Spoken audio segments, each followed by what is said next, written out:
కేంద్రంలోని ఎన్డీఏ ప్రభుత్వం రైతు పక్షపాత ప్రభుత్వం కాదని కేవలం అదానీ అంబానీల కోసమే ప్రధాని మోదీ పనిచేస్తున్నారని టీ కాంగ్రెస్ ఎమ్మెల్సీ జీవన్ రెడ్డి విమర్శించారు. రైతులకు మేలు చేకూర్చే విధంగా కేంద్ర ప్రభుత్వం వ్యవహరించడం లేదని మండిపడ్డారు. ఇక దేశంలో నిత్యావసరాల ధరలు పెరిగి సామాన్యుడు బ్రతకలేని పరిస్థితి వచ్చిందన్నారు. వెంటనే క్రూడ్ ఆయిల్ ధరలను తగ్గించి పేదవాడికి ఉపశమనం కలిగించాలని జీవన్ రెడ్డి డిమాండ్ చేశారు. మేము రైతాంగాన్ని రుణమాఫీ చేయాలని చెప్పంటే నువ్వు అంబానీ అదానీ గురించి నువ్వు మాట్లాడుతావు.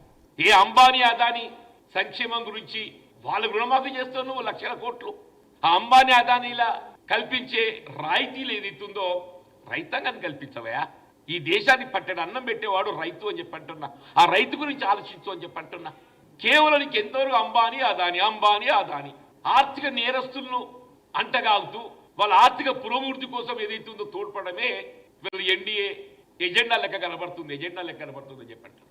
బ్యారెల్ అన్నాడు almost it was $105. It has come down to 90. తగ్గింది. డీజిల్ ఎక్కడున్నది? ఆనాడు ఏదైతే $54 ఉంటే ఇవాళ $90 పైచింది. Almost double. ప్రభుత్వ పరంగా జీర్ణించుకోలేక ఉనికి చాటుకోవాలి తపనతోని ఛార్జ్షీట్. అసలు ఛార్జ్షీట్ కాదు, అసలు NDA Bharatiya Janata party prosecute చేయాలంటున్నా. మీరు ఎన్నికలు చేసే వాగ్దానాలు దశాబ్ద కాలం 10 సంవత్సరాలు గడిచిన అమలు చేయలేకపోయింది కాబట్టి ప్రాసిక్యూట్ చేయాలంటున్నాను.